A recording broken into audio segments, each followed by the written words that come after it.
പാറപ്പുറം അബ്രാറ്, Nadir Shah, അതുപോലെ ഹസനാനക്കെ ഇപ്പോൾ പേര് മാറ്റി വേറെ എന്തോ അൽജസീർ എന്തോ ആക്കിയിട്ടുണ്ട്. അങ്ങനെ ഇവരെയൊക്കെയുള്ള ഒരുപാട് ആളുകൾ ഇവരുടെ ഈ സംരംഭത്തിലാണ്. കാരണം ഞാൻ ഓർക്കുന്നത് പണ്ട് കുറച്ച് ദിവസങ്ങൾക്ക് മുമ്പ് നമ്മുടെ OM കരിവാരെ കൊണ്ട് ഇവിടെ വന്നപ്പോൾ അദ്ദേഹത്തെ ആശ്ചര്യപ്പെടുത്തിയ ഒരു കാര്യം ഇവിടെ പറയുണ്ടായി. കാരണം ഒരുപാട് ചടങ്ങുകളിൽ സംബന്ധിക്കുകയും സംസാരിക്കുകയും ആദരവ് നേടുകയും ചെയ്ത അദ്ദേഹം അന്നിവിടെ പറഞ്ഞത്, ഒരു സൗണ്ട് സിസ്റ്റക്കാര് ആദ്യമായിട്ടാണ് ഒരു പരിപാടി അദ്ദേഹത്തെ സ്വീകരിക്കാൻ ആവിഷ്കരിക്കുന്നു എന്നത് തികച്ചും വ്യത്യസ്തമായ പരിപാടിയാണെന്ന് അന്ന് അദ്ദേഹം പറഞ്ഞിട്ടുണ്ട്. അതിന് അടിവരയിട്ടുകൊണ്ട് ഞാൻ പറയുകയാണ്, അതിൽ നിന്നും അതുപോലെ തന്നെ തികച്ചും വ്യത്യസ്തമായ ഒരു പരിപാടിയാണ് ഇത്.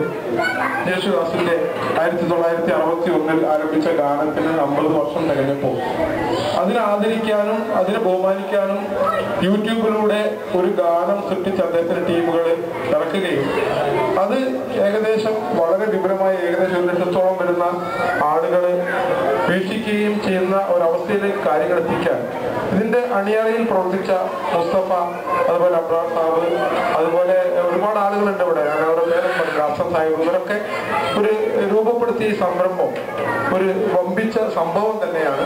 അവർക്ക് ഇതുപോലുള്ള മാത്രമല്ല, ഒരു പ്രധാന കാര്യം ഇതിന്റെ ഉദ്ഘാടന പ്രകാരം നിർവഹിച്ചത് ജിദ്ദയിലെ യേശുദാസ് എന്നറിയപ്പെടുന്ന മിർസ സാഹിബും യേശുദാസുമായി അടുത്ത് ബന്ധം പുലർത്തുന്ന ഒരു കുടുംബത്തിലെ അംഗവുമായ മിർസ സാഹിബാണ്. മറ്റൊന്ന്, ഇതിലേക്ക് ഒരു ആശംസാ പ്രസംഗം നടത്തിയത് ജിദ്ദയിലെ സാംസ്കാരിക രംഗത്ത് ഒരുപാട് പുതുമകൾ സൃഷ്ടിക്കുകയും ഒരുപാട് കാൽവെപ്പുകൾ ചെയ്തിട്ടുള്ള CM-നെ നാട്ടിൽ നിർത്തിക്കൊണ്ട് ഇതിലൊരു ആശംസാ പ്രസംഗം നടത്താൻ കാണിച്ച അദ്ദേഹത്തിന്റെ ആ മനസ്സിൽ ഇതൊക്കെ ഒരുപാട് അഭിനന്ദനങ്ങൾ അർഹിക്കുന്നതാണ്. ഏതായാലും ഈ വൈകിയ വേളയിൽ ഞാൻ നീട്ടുന്നില്ല. നമ്മുടെ മുമ്പിലൊക്കെ വളരെ പ്രഗത്ഭരായ പലരിയ്ക്കുന്നുണ്ട്. നമ്മുടെ തൊട്ടിയം ബഷീറുമായുള്ള ആളുകളിലൊക്കെ ഈ രംഗത്ത് വളരെ സപ്പോർട്ട് ചെയ്യുന്ന വ്യക്തികളാണ്.